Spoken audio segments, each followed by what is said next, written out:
मैं आप सबको नमस्कार करता हूं। और आप लोग सोच रहे होंगे कि मैं ये काम क्यों करता हूं। तो इसके लिए मैं हर भाषा से प्यार करता हूं, तो किसी भी शायर का, किसी भी कवि का कोई अगर मुझे उसका हुआ अच्छा लगता है तो मैं उसका उल्लेख करता हूं। तो शुरू में मैं कहना चाहूंगा कि इबादतों की तरह मैं ये काम करता हूं। मैं प्रार्थना की तरह काम करता हूँ। इबादतों की तरह मैं ये काम करता हूँ। मेरा उसूल है, पहले मैं सलाम करता हूँ। ये बशीर बद्र साहब ने कहा है, बहुत अजीम शायर हैं। तो मैं इसलिए आप सभी को सलाम करता हूँ, नमस्कार करता हूँ, नमस्ते कहता हूँ। और इसके साथ ही जो है अपनी बात आपके सामने रखना चाहता हूँ। मैं बहुत आभारी हूँ विज्ञान प्रचार प्रसार और वैश्विक हिंदी सम्मेलन और हिंदुस्तानी सभा, जिन्होंने इसके आयोजन में सहयोग दिया है। आपके प्रति बहुत आभार व्यक्त करता हूं कि मुझे ये मौका आप लोगों ने दिया है कि मैं आपसे बात कर सकूं। जितने भी साथी आप लोग आए हैं, मैं मुझे आप लोग अपना दोस्त समझें। और मैं सिर्फ अपने अनुभवों के आधार पर ये कहना चाहूंगा कि मैं क्यों लिखता हूँ और किस तरह लिखता हूँ और क्या मुझे अनुभव होता है।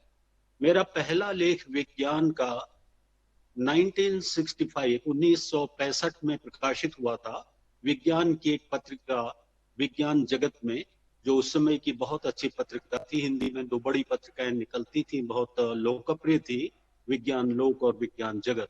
विज्ञान जगत में मेरी वो रचना प्रकाशित हुई थी। तो इस तरह से ये लगाइए कि पिछले लगभग 55 वर्ष से मैं विज्ञान लेखन कर रहा हूँ। और इसमें बाकी चीजें, शुरू में कहानियां भी लिखता था, लेकिन कहानियों से धीरे धीरे मैंने ये किया कि मैं जो कुछ भी लिखूंगा आगे चलकर, मैं जो कुछ भी लिखूंगा वो विज्ञान से ही संबंधित होगा। तो इसलिए मैं जो कुछ भी लिखता हूँ वो सब कुछ, मेरा विषय जो होता है वो विज्ञान से जुड़ा। तो आज के विषय पर आते हैं।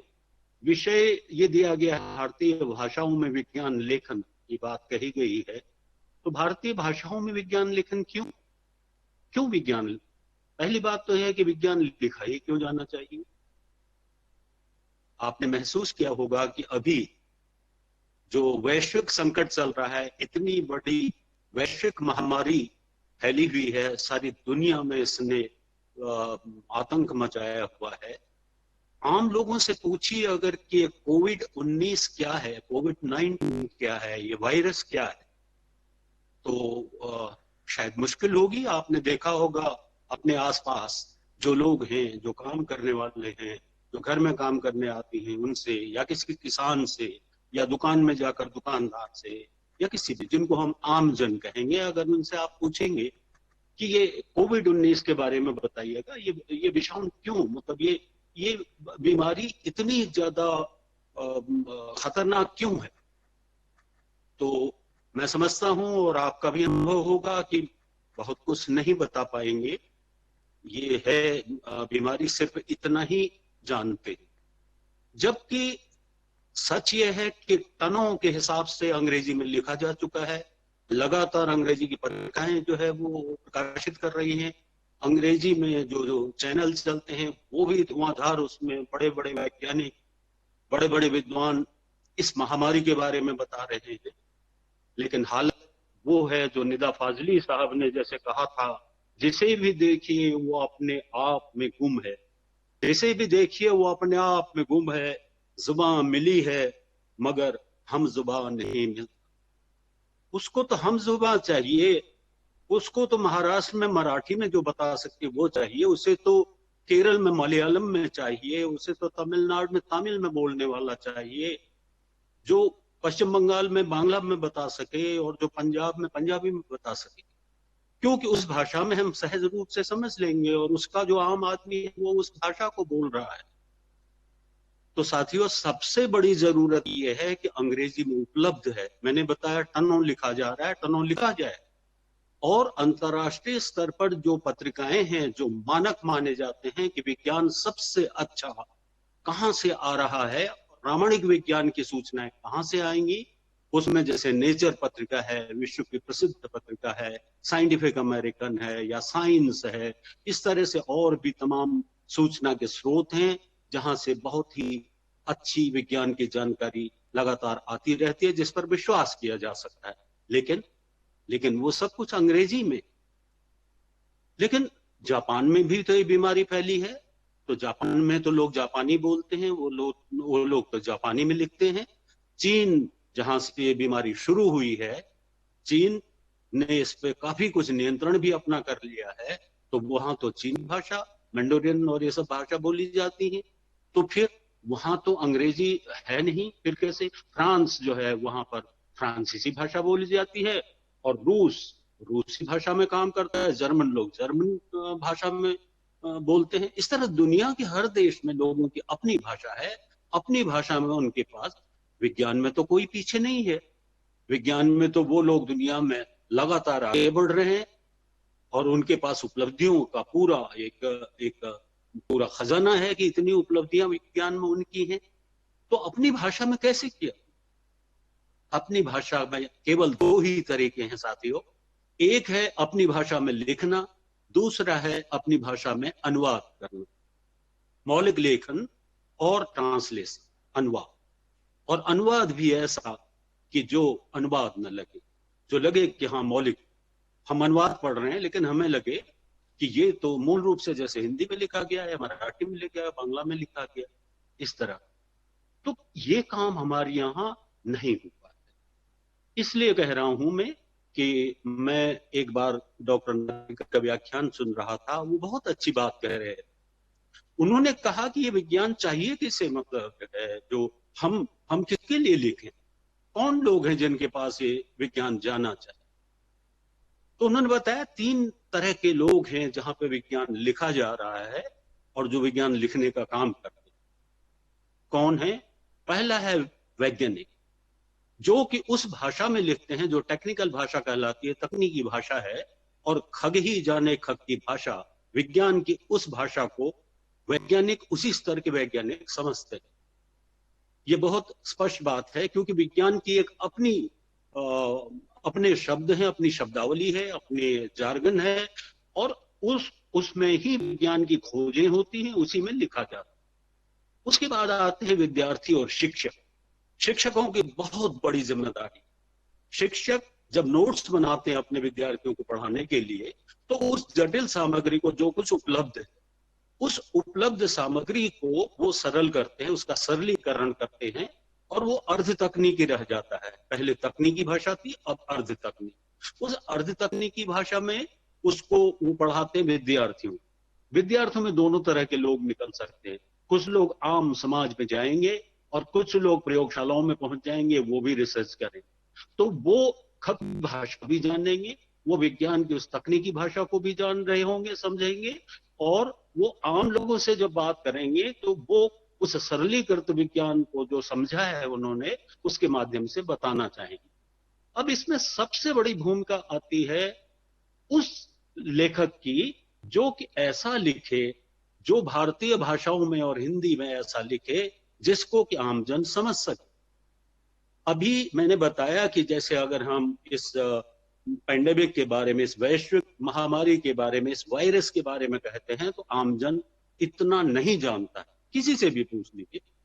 और यही कारण है कि उनमें से अभी कोरोना माई की पूजा करने जा रही हैं महिलाएं। आपने देखा होगा शायद टेलीविजन में, वो सब जो है गीत गाते हुए, प्रार्थना करते हुए, कोरोना माई कि तुम वापस चली जाओ, क्योंकि उन्हें नहीं पता है ये क्या है। तो इस तरह से वे लोग जो कि कोरोना को या तो कोई माता मान रहे हैं जिसने कि आक्रमण किया है, या जिनको ये मालूम है कि अरे ये सब कहा जाता है, ये तो होता रहा है सब, उन्हें जानकारी नहीं है। विश्व स्वास्थ्य संगठन से और तमाम हमारे देश के वैज्ञानिक और डॉक्टर सब ये कह रहे हैं कि हमें मुंह ढकना चाहिए, हमें हाथ लगातार जो है, जितनी बार हम बाहर जा रहे हैं, इधर उधर जा रहे हैं, हमें अपने हाथ साबुन से धोने चाहिए। ये सब जानकारी।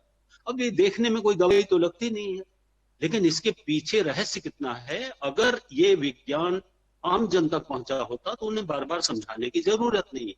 आपने टेलीविजन में देखा होगा, कई देशों में परिवार जा रहा है, लेकिन वो कम से कम 6 फुट की दूरी बना करके परिवार के ही लोग, पिता, माँ, बच्चे, सब दूरी बना के चल रहे हैं। वहां कोई पुलिस वाला नहीं, वो सड़क पे भी चल रहे हैं या कहीं भी जा रहे हैं। तो क्यों? क्योंकि उन्होंने वो विज्ञान पढ़ा है, वो समझते हैं कि हमें ऐसा क्यों करना चाहिए। जबकि हमारे यहाँ अगर अचानक मतलब ये जो है ट्रेन खुल गई या दुकानें खुल गई, तो अचानक भीड़ एक साथ चली जा रही है। तो ये अनुभव कैसे करेंगे हम कि ये नजदीक आने से ये फैल सकता है, क्योंकि ये एक अदृश्य विषाणु है, अदृश्य वायरस है, जो कि फैल सकता है, छूने से फैल सकता है, और हमारे शरीर में ये हमारे से नाक से जा सकता है। इसलिए मुंह पे मास्क होना चाहिए, और नाक से लेके मुंह तक जो ढक सके ऐसा मास्क होना चाहिए। आंखों पर चश्मा अगर हमारे है तो वो आंखों में भी वायरस के जाने को रोक ले। तो ये सब बातें तो तब बताई जाएंगी कि जब हम लिखेंगे और हम आम जन को बताएं। लेकिन लिखें कैसे? लिखा तो ऐसे भी जा सकता है। आपको एक मैं उदाहरण देता हूं कि मैं एक किसानों की पत्रिका देखता था, उसमें एक लेख आया, एक वैज्ञानिक का ही लिखा हुआ था, वो खत की भाषा थी, तकनीकी भाषा में था। प्रखंड से मृदा का प्रतिरूप एकत्र कर मृदा परीक्षण हेतु मृदा परीक्षण प्रयोगशाला को प्रेषित कर देना चाहिए। किसान तो कुछ नहीं समझा, इस कुछ भी नहीं समझा। तो मैंने उनको बैठाया, बताया, समझाया। उसके बाद मैंने कहा कि डॉक्टर साहब, अगर इसको ऐसे लिखें कि मुट्ठी भर मिट्टी उठाइए, हथेली पर फैलाइए, क्या आप इसे देख के इसके गुणों के बारे में बता सकते हैं? नहीं, इसे देखकर, बाहर से देखकर तो आदमी तक के गुणों का पता नहीं चलता, फिर बेचारे इस मिट्टी की तो बिसात ही क्या है। लेकिन वैज्ञानिक कहते हैं इसमें कई गुण होते हैं, ये तेजाबी होती है, ये खारी है, ऊसर हो जाती है, और खाद पानी मिले तो ये हो जाती है। अब हम उसको किस तरह लिख रहे हैं, इसमें भी दो लाइनें बहुत हैं, जिनको एश देहलवी नाम के एक शायर हुए हैं, जिन्होंने ये दो पंक्तियां लिखी हैं, जो शेर लिखा है। अपना कहा आप ही समझे तो क्या समझे। मैं सदा लिखते समय इसको याद रखता। अपना कहा आप ही समझे तो क्या समझे, मजा कहने का है, मजा कहने का तब है जब एक कहे और दूसरा समझे। ये बात है कि हम जो कुछ कह रहे हैं, जिसके लिए कह रहे हैं, जिसके लिए लिख रहे हैं, वो उसको समझ सकता हो। हम उस भाषा में लिखें, और वो भाषा हमारी भाषाएं हो सकती। लेकिन अंग्रेजी से कोई विरोध नहीं। अंग्रेजी बहुत ही समृद्ध भाषा है, बहुत प्यारी भाषा है। जिस तरह, क्योंकि भाषा कोई खराब नहीं होती, इतनी चिड़ियाएं बोलती हैं, हर चिड़िया की जो है भाषा बहुत अच्छी है, बहुत मधुर उसका कंठ है। इस तरह से दुनिया की जो भी, चाहे वो हिब्रू और लैटिन भी है, तो अगर हमारी संस्कृत है या उर्दू है या भाई, हमारी इतनी भाषाएं हैं, हर भाषा का अपना अंदाज, अपना रंग, अपनी खुशबू होती है। तो इसलिए हम अंग्रेजी में जो कुछ उपलब्ध है, क्योंकि जापान मैंने अभी उदाहरण दिया, चीन का उदाहरण दिया, फ्रांस का, जर्मनी का उदाहरण दिया, तो उनके पास कहां से आ रहा है? उनके पास दुनिया में जो भी विज्ञान की खोजें हो रही हैं, वो तत्काल ट्रांसलेट हो जाता है, उसका अनुवाद हो जाता है। वो जापानी में पढ़ रहे हैं और दुनिया के पूरे विज्ञान को पढ़ रहे हैं। वो जापानी में लिख रहे हैं, उनके वैज्ञानिक इसलिए जापानी में पढ़ रहे हैं। फ्रांस के वैज्ञानिक जो काम कर रहे हैं, वो फ्रांसीसी भाषा में समझा जा रहा है। हमारे यहाँ हिंदी में या मराठी में या बांग्ला में नहीं समझा जा रहा, क्योंकि इन भाषाओं को जब मैकाले ने आके यहाँ पे कहा था कि शिक्षा का माध्यम अंग्रेजी बनाया जाना चाहिए, और 7 मार्च 1835 को विलियम बेंटिंग ने इसको लागू कर दिया था, सबसे बड़ा षड्यंत्र वहीं पर हुआ कि भारतीय भाषाओं को प्रमुखता देने के बजाय उस समय अंग्रेजी को हमारा माध्यम बना दिया गया। आज हम काफी मतलब शौक से कहते हैं, क्योंकि विदेश जाने के लिए अंग्रेजी पढ़ना जरूरी है, तो हम अंग्रेजी दामन करके ये सब कुछ कर सकते हैं। लेकिन सवाल हमारे जाने से नहीं है, हम तो अकेले चले जाएंगे, हमारे 4 बच्चे भी पल बढ़ जाए, बाकी पूरे देश के करोड़ों लोगों का क्या होगा? उन करोड़ों लोगों के लिए हमारी जिम्मेदारी बनती है, हमारा उत्तरदायित्व बनता है कि हम उनके लिए भारतीय भाषाओं में लिखें। हिंदी में जहां तक पता लगता है, सन 1840-44 के आसपास से लिखना शुरू हो गया था भाई।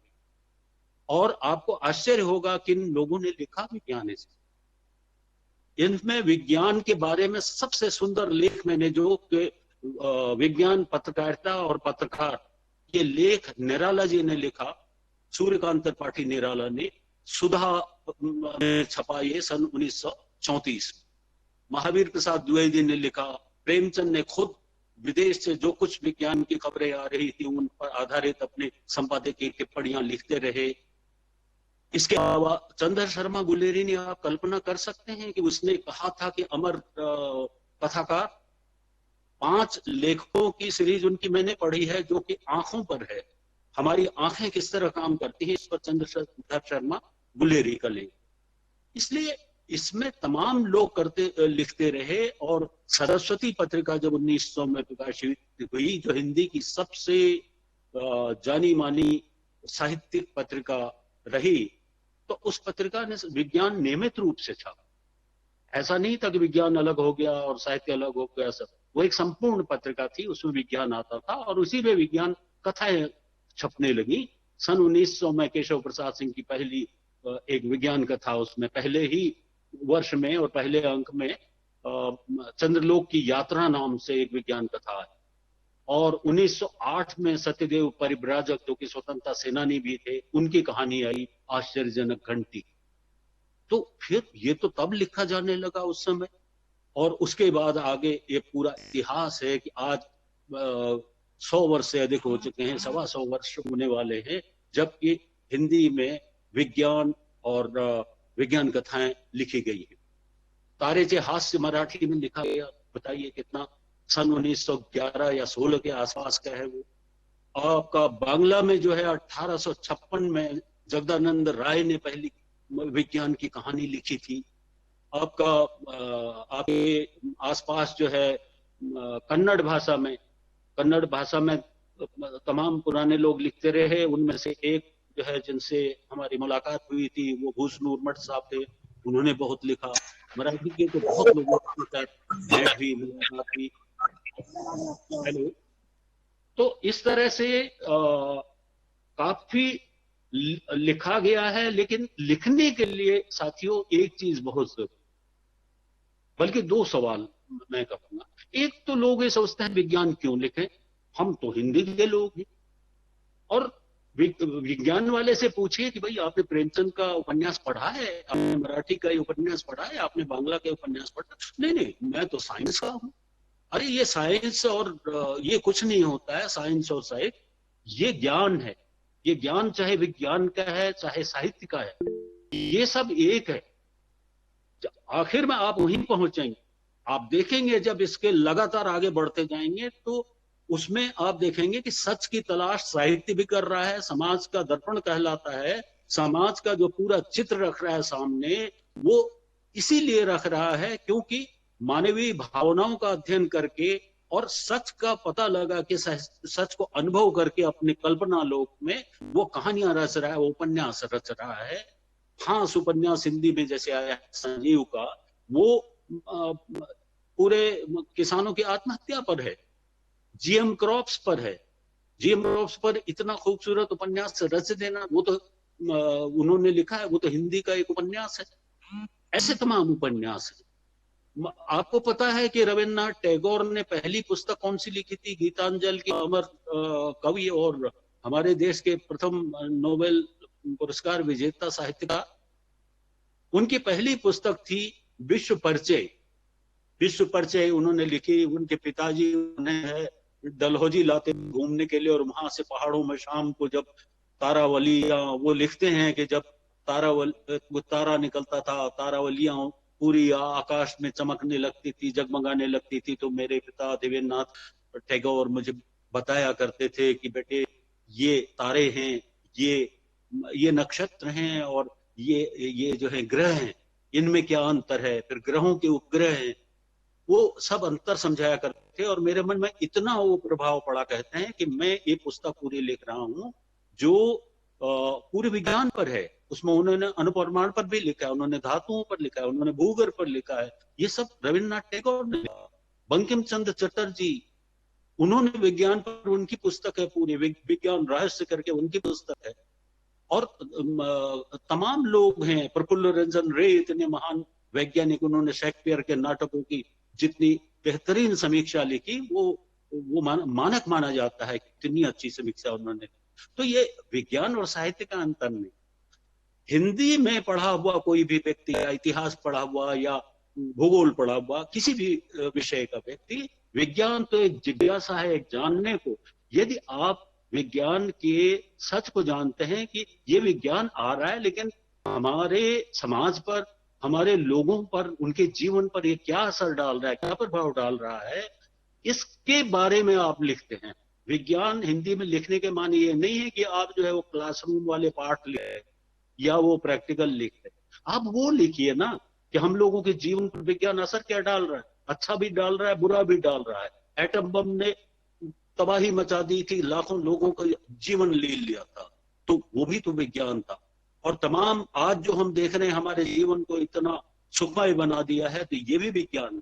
लेकिन धीरे धीरे विज्ञान के तमाम गैजेट से उपकरण आके हमारे आसपास इतने घूम रहे हैं कि सब कुछ ऑटोमेटिक होता चला जा रहा है, और मनुष्य की भावनाएं, उसका एकांत बढ़ता जा रहा है, वो कटता जा रहा है। तो ये सब विज्ञान है। आप इन विषयों पर मेरे ख्याल से कहीं ज्यादा अच्छा लिख सकते हैं, और कहानी की कला तो आप लोगों को ज्यादा अच्छी आती है। विज्ञान क्या प्रभाव डाल रहा है, अगर उस प्रभाव को सोचते हुए आप विज्ञान कथा लिखेंगे, जिसमें विज्ञान की परिभाषा या विज्ञान के प्रयोग नहीं दिए जा रहे, विज्ञान का प्रभाव समाज और मनुष्य पर क्या पड़ रहा है वो दिखाया जा रहा है, तो आप कहीं बेहतर लिखेंगे, क्योंकि आपके भीतर साहित्य की वो भावनाएं, वो संवेदनाएं आपके भीतर हैं। तो इसलिए विज्ञान आप सब लोगों को लिखना चाहिए, आम लोगों तक विज्ञान पहुंचाना चाहिए। जैसा कि अभी खटे जी कह रहे थे कि विज्ञान की अधुनातन जो जानकारी है, इनके बारे में भी बताया जाएगा, इनके बारे में भी कहा जाएगा। तो इन पर आधारित जो भी चीजें आती हैं, उन पर आपने लिखना चाहिए। आखिर नोबेल पुरस्कार मिला अल्बेयर कैमू को, प्लेग ऐसी ही महामारी तब फैली थी, प्लेग उपन्यास तो उन्होंने लिखा, नोबेल पुरस्कार मिला और अमर हो गए। तो ये वो तो विज्ञान के कोई प्रोफेसर नहीं थे।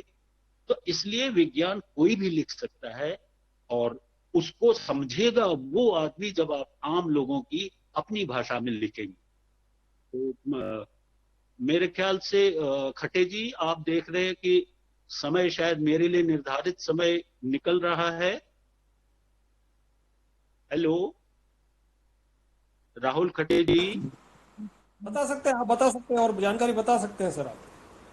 तो इसलिए जो है हमें इसका ध्यान देना चाहिए। और दूसरा एक पॉइंट तो मैंने ये बताया, दूसरा मैं ये कह रहा था कि जहां तक भाषा का है अंग्रेजी का, हमारी जो अधिकांश जानकारी, दुनिया की जो अधुनातन जानकारी है विज्ञान की, वो अंग्रेजी में थी। तो इसलिए अंग्रेजी की ही सारी पत्र पत्रिकाएं, जर्नल, वो सब आते हैं, और सूचनाएं अधिक से अधिक अंग्रेजी में आती हैं। हमें अंग्रेजी में उनको पढ़ना चाहिए। लेकिन विज्ञान लिखने के लिए कई लोग मेहनत करने के बजाय अगर उसी को देख के टूटा फूटा उसी को अंग्रेजी को अपनी एक भाषा में लिख करके एक लेख बन गया, लेख बन गया से टीचर, उसके तथ्य को समझ के, उसका मर्म, उसका सार क्या है, वो विज्ञान की खोज जो हुई वो क्या है, उसके बाद हम अपनी भाषा के मुहावरे, हम मराठी भाषा की खुशबू और मराठी भाषा का जो सौंदर्य है, उसकी जो शब्द सामर्थ्य है और उसका जो मुहावरा है, हम उस मराठी भाषा में लिखेंगे तो तब वो समझ में आएगा।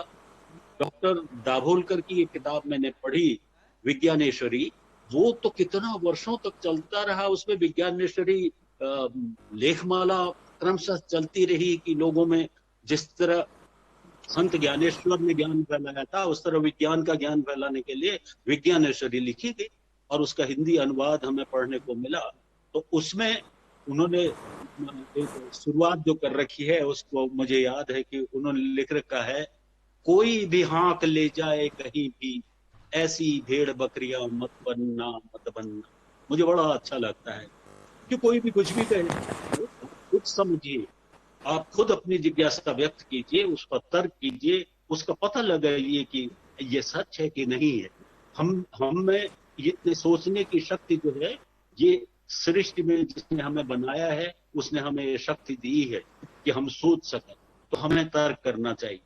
तो उन्होंने मराठी में लिखा, ऐसे ही संभवामि युगे युगे हिंदी में अनुवाद होके मराठी उपन्यास आया लक्ष्मण लोंढे का। लक्ष्मण लोंढे तो विज्ञान के आदमी नहीं थे, वो तो जासूसी कहानियां लिखते थे, लेकिन विज्ञान की ओर उन्मुख हुए और उन्होंने बहुत बेहतरीन उपन्यास और कहानियां विज्ञान की लिखी। संभवामि युगे युगे इतना खूबसूरत, इतना पठनीय उपन्यास है, वो उन्होंने लिखा उसमें। इसी तरह बांग्ला में और बहुत ज्यादा लिखा गया है, विज्ञान लेखन भी, विज्ञान कथा लेखन भी बहुत अधिक लिखा गया है असमी भाषा। अब बताइए, असमी भाषा के बारे में हम बिल्कुल नहीं जानते। हम ये भी नहीं जानते कि पंजाबी में कितना विज्ञान कथा साहित्य रचा गया है। एक उसमें वो जेरेंटोलॉजी पर, जो बुढ़ापा क्यों आता है, इस पर विदेश में रहकर शोध कर रहे हैं। उनकी ये किताब है बाबा कित्थे गए, पंजाबी में, कि बाबा कहाँ चले, दादाजी कहाँ चले। दादाजी रहे नहीं और पूरे मनुष्य जीवन को किस तरह, कितने प्यार से वो पंजाबी में समझा देते हैं। ये बहुत बड़ा लेखन का उदाहरण है कि हम किस तरह समझा सकते हैं उस चीज को। तो इसलिए हमें अंग्रेजी के माध्यम से समझ करके जो भी सूचना बाहर से आ रही है उसको लेके हम उसको समझें और अपनी भाषा के मुहावरे में अपनी भाषा का सौंदर्य, शब्द सौंदर्य जो है लेकर हम रचना रचें, और वो रचना वही आर्ट ऑफ राइटिंग तो कहलाएगा। अन्यथा तो खाली टूटा फूटा अनुवाद हो जाएगा अंग्रेजी से अगर लिखा जा रहा है। तो हम अपनी अपनी भारतीय भाषा में जो भी हम बोलते हैं, जो भी हमारे लोगों की भाषा है, हम जो विज्ञान समझें अंग्रेजी में पढ़ करके, जितना ही अधिक पढ़ेंगे, आपको किताबी कीड़ा होना चाहिए। आप जितना ही बहुश्रुत होंगे, आप जितना ही बहुपठित होंगे, उतना ही आपको लाभ होगा। आप जब लिख रहे होंगे आपको 10 संदर्भ अपने मन में आएंगे, उनमें से 5 चीजें आपको खुद ब खुद आ जाएंगी, क्योंकि आपके दिमाग के खजाने में वो पड़ा हुआ है। इसलिए जो है पढ़ना बहुत जरूरी। जो जितना अधिक पढ़ेगा, जितना अधिक सुनेगा और गुनेगा, वो उतना ही बेहतर लिखेगा। जो जिसका अध्ययन नहीं है, सिर्फ एक एक लेख किसी अंग्रेजी की पत्रिका में पढ़ा और काम चल गया, नहीं चल गया। इसके लिए ये जरूरी है, आज तो आपके पास इंटरनेट की सुविधा है, आपके पास पत्रिकाएं हैं, आपके पास पुस्तकें हैं, आपके पास तमाम वो शिक्षक हैं, वैज्ञानिक है, आप किसी से भी पूछ सकते हो। विषय की गहराई में जाना बहुत जरूरी है, विषय को पूरी तरह समझना जरूरी है। और जब समझ में आ जाए तो अब तो मैं अपनी भाषा में लिखूंगा, वही मेरा कंट्रीब्यूशन, मेरी उपलब्धि वही है कि मैं अपनी भाषा के मुहावरे में उसको लिख रहा हूं। मैं हिंदी में क्यों लिखता हूं? मैंने सारी नौकरी, मैंने भी अंग्रेजी की तमाम बड़ी मोटी मोटी फाइलें लिखते और करते, नोट्स और ये सब करते, मैंने पूरी नौकरी की, लेकिन वो विषय मेरा नहीं था। मैं लिखना चाहता हूं सिर्फ आम लोगों के लिए। मैं हिंदी में ही हंसता हूं, हिंदी में बात करता हूं, क्योंकि मैं हिंदी में अपने को अभिव्यक्त कर सकता हूं। ऐसे ही हमारे कई साथी होंगे जो कि मराठी में अपने को अभिव्यक्त कर सकते हैं। मैं हिंदी के एक से एक मुहावरे आपको बता सकता हूं, मैं हिंदी के तमाम उदाहरण, किस्से, कहानी उसमें आपको सुना सकता हूं। ऐसे ही मराठी में सुना सकेंगे, ऐसे ही कन्नड़ में सुना सकेंगे, ऐसे ही असमी और बांग्ला भाषा में सुना सकेंगे। तो उनकी खूबसूरती एक अलग, हर भाषा की एक खूबसूरती है। अब हम विज्ञान को समझ के अपना, अपने भीतर उसको बॉइल डाउन करें, हम उसको समझें, और फिर हमारी कलम जो लिखे वो हमारी रचना हो, वो कोई अनुवाद नहीं हो, वो हमारी रचना होगी, हम रच रहे हों। इसलिए आर्ट ऑफ राइटिंग में कहता हूं, साइंस वही लिख सकता है, चाहे वो किसी भी विषय लिखेगा। तो विज्ञान लेखन में दम जिसके होगा, जिसका विज्ञान लेखन लोगों की समझ में आ रहा हो, वो तो वो होगा जिसके पास आर्ट ऑफ राइटिंग हो। और अभी जैसे खटे जी परिचय में बता रहे थे कि विभिन्न शैलियों में लिखते, मैं इसलिए लिखता हूं ताकि उसको तरह तरह से, हम जो है साहित्य की जितनी शैलियां हैं, अगर उनमें हम लिखे तो विषय को बहुत अच्छी तरह समझाया जा सकता है। हम विज्ञान की जो बात कर रहे हैं उसको हम एक नाटक की शैली में लिखते हैं, वो नाटक का एक आनंद ही अलग है बिल्कुल। हम विज्ञान कथा में एक बहुत खूबसूरत विज्ञान कथा लिखते हैं, और उस विज्ञान कथा में हम कोई प्रयोग परीक्षण और ये सब दे के पाठ जैसा नहीं कर रहे हैं, हम तो कहानी लिख रहे हैं, लेकिन पाठक समझ गया कि अच्छा ऐसा होता है। तो इसलिए विविध विविध विधाओं में लिखना जरूरी है। मैं मलयालम के और अंग्रेजी के बहुत जाने माने बहुत विद्वान लेखक प्रोफेसर शिवादास को सुन रहा था एक बार। प्रोफेसर शिवादास कह रहे थे, वो यूरोका पत्रिका के वर्षों संपादक रहे, केमिस्ट्री के प्रोफेसर रहे, और उनकी 70-80 से अधिक किताबें। तो वो कह रहे थे कि अगर विज्ञान जटिल लगे तो उसे साहित्य में बदल देना चाहिए। If science is difficult change it to literature. ये तो बहुत ही बड़ी बात कही उन्होंने, क्योंकि जो जटिल लग रहा है, जिस समय आप उसको कथा किस्से में बदल देंगे, कविता में बदल देंगे, गीत में बदल देंगे, नाटक में बदल देंगे, संवाद में बदल देंगे, आप चिट्ठी में बदल देंगे, पत्र लेखन की शैली में बदल देंगे, न जाने कितनी कितनी शैलियां हैं जिनमें साहित्य लिखा जाता है। तो विज्ञान भी तो लिखिए उसमें। लेकिन हमारे यहाँ जो अंग्रेजी में शिक्षा का माध्यम बनाया गया, हमारे यहाँ सिर्फ एक बना बनाए फ्रेम में केवल पाठ पढ़ाए जाते हैं। वो पाठ की एक परंपरा बना दी, उसको रट लिया कोमा फुल स्टॉप सहित, और वही जो है जाकर के उत्तर में लिख दिया, उस पर अंक मिल गए, वही शिक्षा पद्धति चल रही है। तो बच्चा समझता नहीं। एक बच्चा जो बीएससी एमएससी करके आ जाता है, उसको बैठा के अगर आप आप अपने आसपास की दुनिया के बारे में विज्ञान पूछें, वो नहीं बता पाएगा, क्योंकि उसने जो विज्ञान पढ़ा है वो किताब के पन्नों में कैद है, वो पाठ बना हुआ है जिसको उसने रटा है। ये तो सब चीजें वो जीवन में फिर आगे चल के सीख। दूसरा, जब हम जितना अधिक प्रकृति में जाएंगे, प्रकृति के सानिध्य में रहेंगे, उसके संपर्क में रहेंगे, हम उतना ही अधिक समझते हैं चिड़ियों के बारे में, पेड़ पौधों के बारे में, बीजों के बारे में, जमीन और मिट्टी के बारे में, बादल बरसात के बारे में, आसमान और तारों के बारे में, क्योंकि हमारी जिज्ञासा बढ़ती है। हम उनके बारे में जानना चाहते हैं, तो उस बेचैनी में हम किसी से पूछते हैं, हम किताबें खोजते हैं, हम पत्रिकाएं खोजते हैं, हम इंटरनेट खोजते हैं, और पता लगाते हैं अच्छा ऐसा क्यों है। तो ये जिज्ञासा तब अधिक से अधिक पैदा होगी जब आप अधिक से अधिक पढ़ेंगे। आपको जो भी विज्ञान आ रहा है, उसको उसका सूचनाएं जो भी आ रही है, उनको अधिक से अधिक पढ़ना चाहिए, और रीडिंग हैबिट आपकी बढ़ेगी। आप किताबी कीड़ा बन गए तो उसका लाभ सबसे अधिक आपकी कलम को होगा, आपके लेखन को होगा। आपके कीबोर्ड में जब आप उंगलियां चल रही होंगी, तो उंगलियां सोच के चल रही होंगी, क्योंकि वो सारी नॉलेज, वो ज्ञान जो है, आप अपनी भाषा में उसको तब्दील कर रहे होंगे, वो आपकी अपनी भाषा में रचा जा रहा हो, और उसमें आपकी छाप हो। एक चीज मैं सोचता हूँ, एक वो गालिब का शेर है, आप लोगों ने बहुतों ने सुना होगा, हैं और भी दुनिया में सुखनवर बहुत अच्छे, हैं और भी दुनिया में सुखनवर बहुत अच्छे, कहते हैं कि गालिब का है अंदाजे बयां, लेकिन गालिब की तो बात ही कुछ और है। तो वो बात आपकी भी कुछ और हो। आप जब लिखेंगे, आप मराठी में लिख रहे हैं, लोग कहेंगे यार ये कौन आ गया, क्या गजब का लिखा है, कितना खूबसूरत, क्या कितना अच्छा लिखा है। और हम लोग कहते हैं, आजकल पढ़ते हैं तो अमुक लेखक की कहानी हमको बहुत अच्छी, उनका लेख बहुत ही अच्छा लगा, क्यों, हमारे दिल को छू ले रहा है। वहां वही बात है कि साहित्य दिल को छूता है, और विज्ञान जो है वो दिमाग को छूता है। दिलो दिमाग दोनों को छूने के लिए आप साइंस और लिटरेचर, विज्ञान और साहित्य को मिक्स कर दीजिए, आप सरस बना दीजिए, और साथ में एक अबूझ जटिल भाषा के बजाय अपनी भाषा में दीजिए।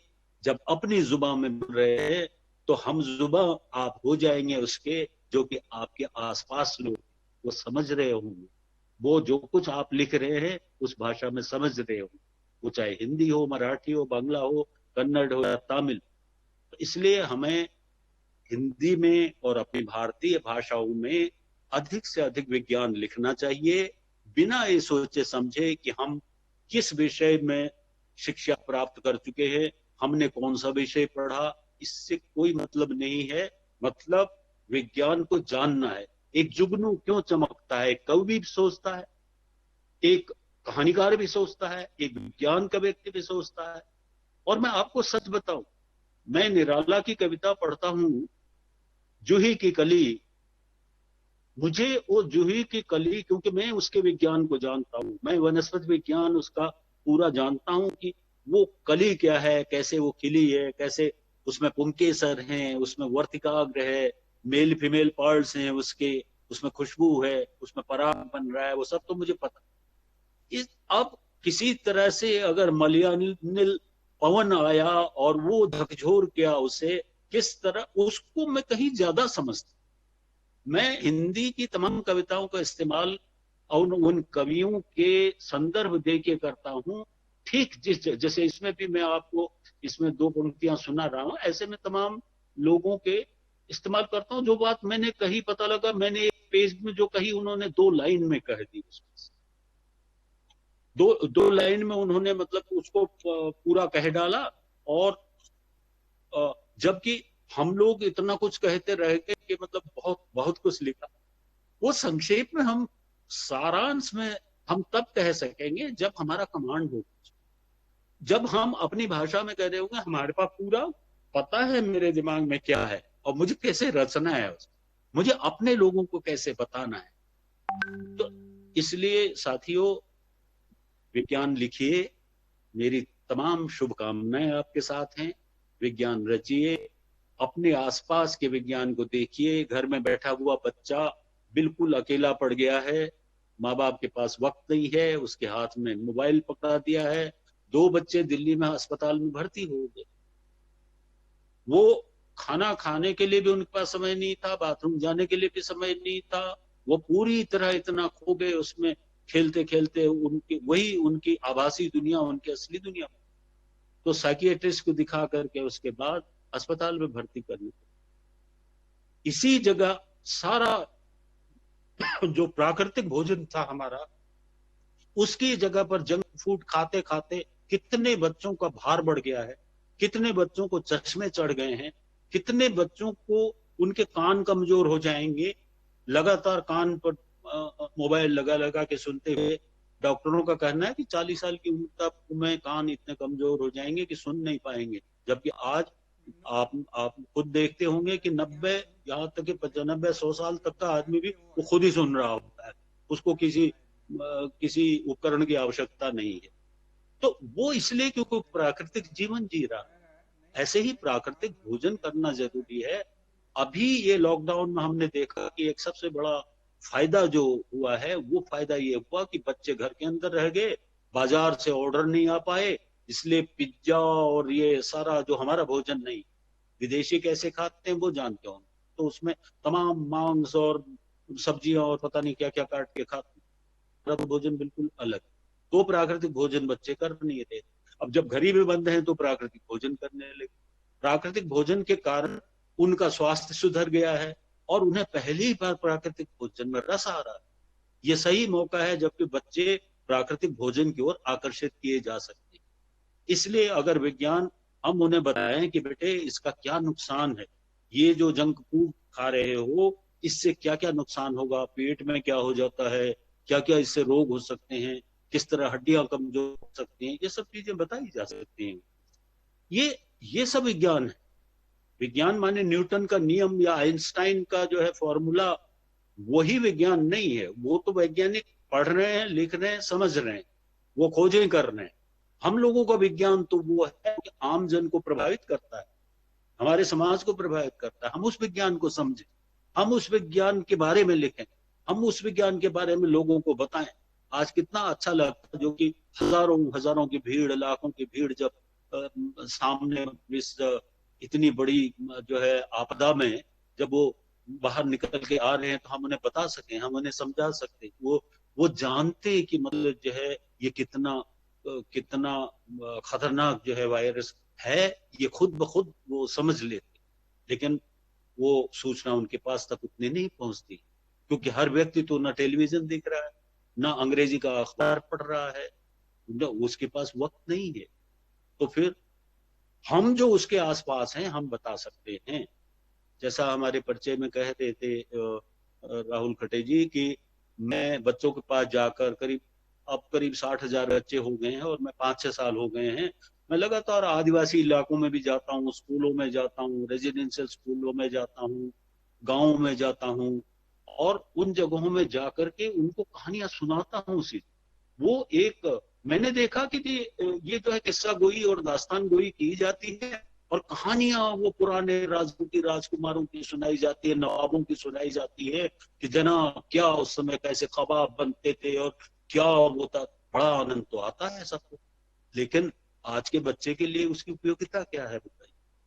उसी जगह पर एक मैं उनको जैसे ले जाता हूँ, मैं कहता हूँ कि उनो चलो दोस्तों आज तुमको मैं सौर मंडल की सैर पे ले जाता हूँ, चलते हैं तो थोड़ा सोलर सिस्टम में होके आते हैं। मैं उनसे पहले ही पूछता हूँ, एक थाल मोती भरा सर के सबके सर पर औंधा धरा, थाल वह चारों ओर फिरे, मोती फिर भी एक न गिरे।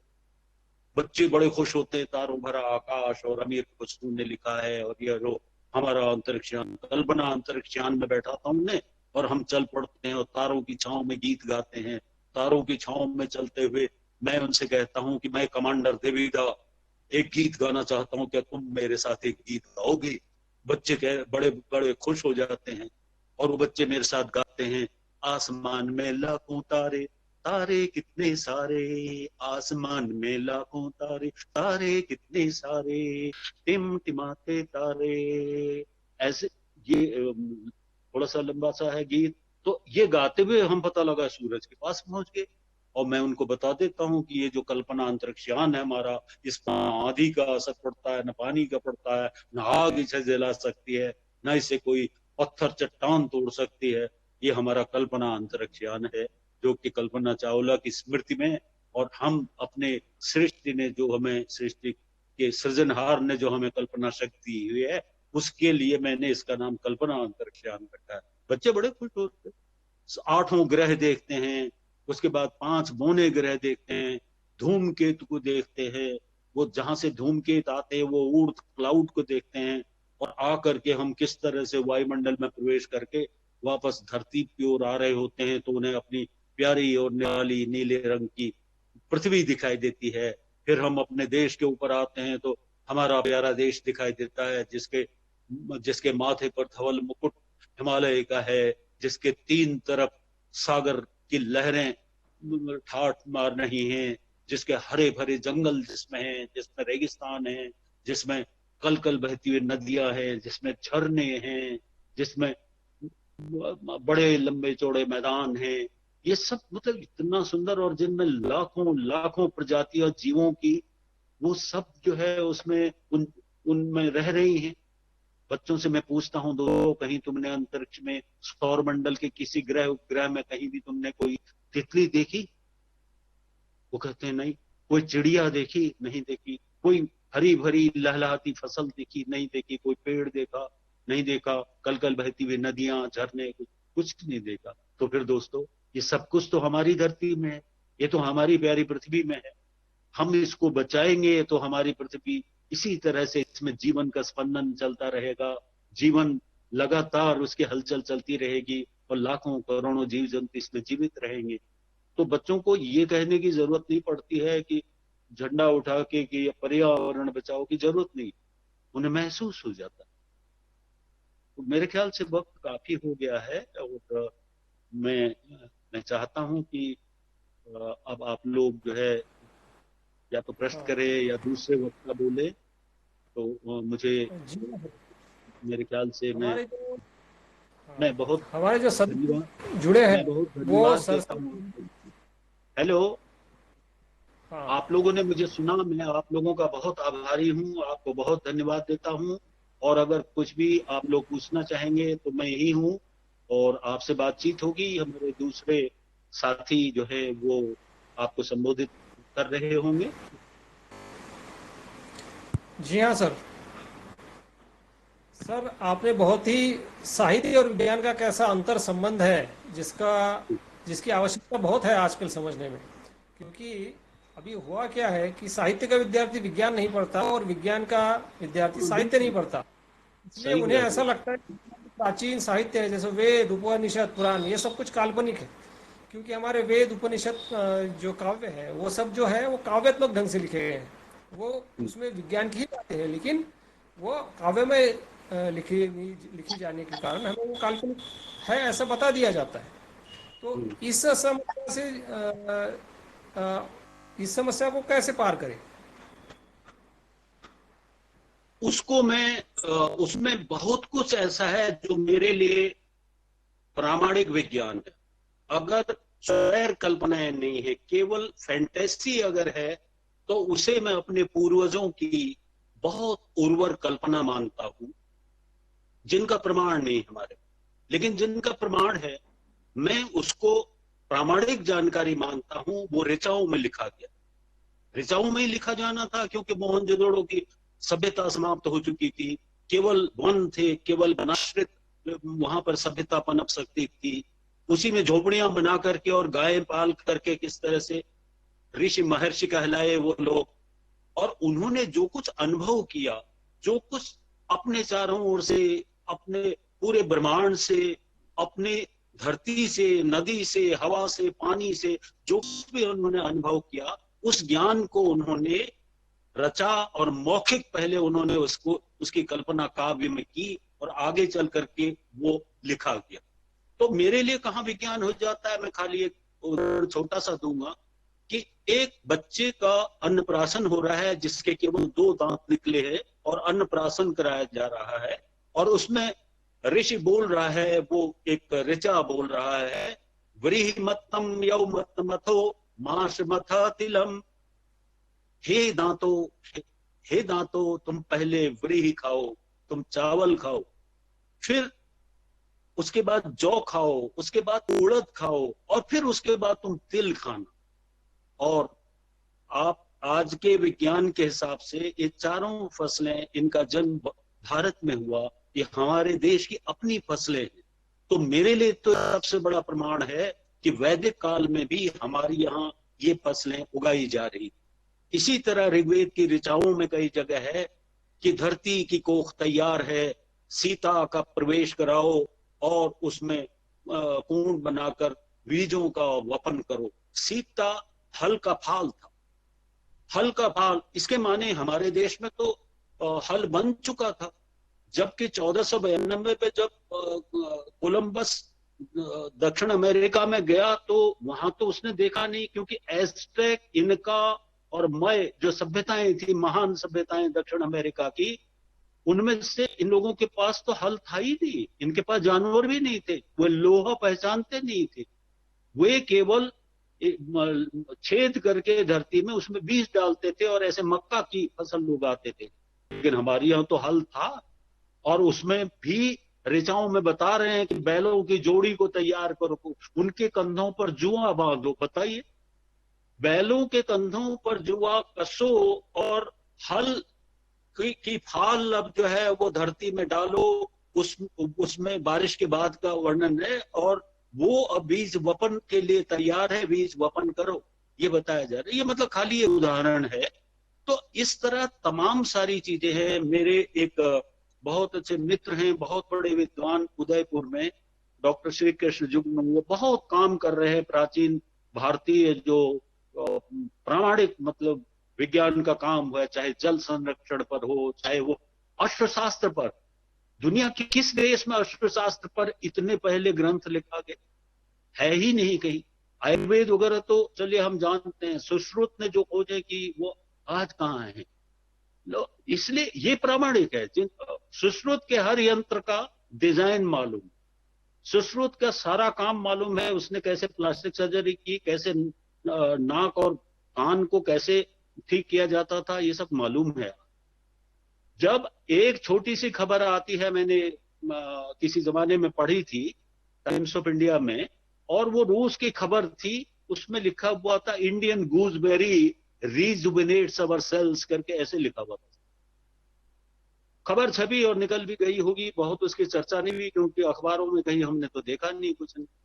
अब वही होता है कि अंग्रेजी में इंडियन गूसबेरी आया, किसी ने तवज्जो नहीं दिया, किसी ने ध्यान नहीं दिया, उससे कोई नहीं।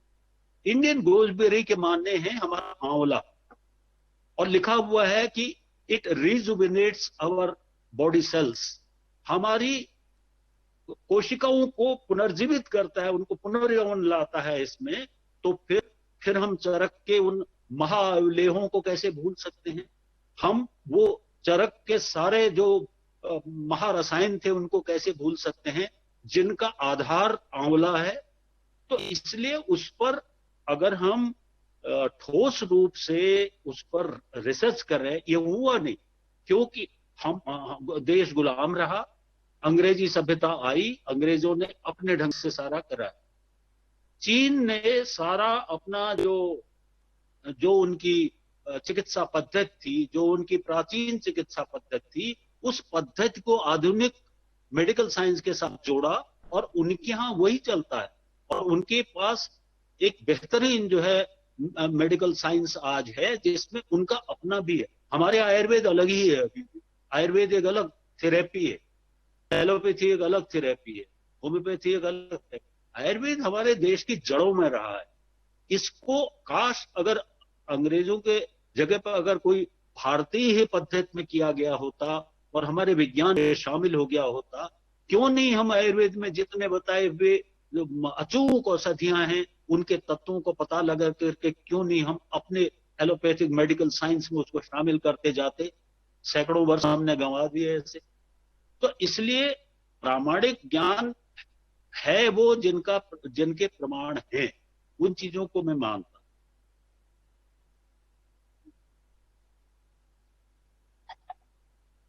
जी हाँ सर, बहुत अच्छा आपने व्यक्त किया।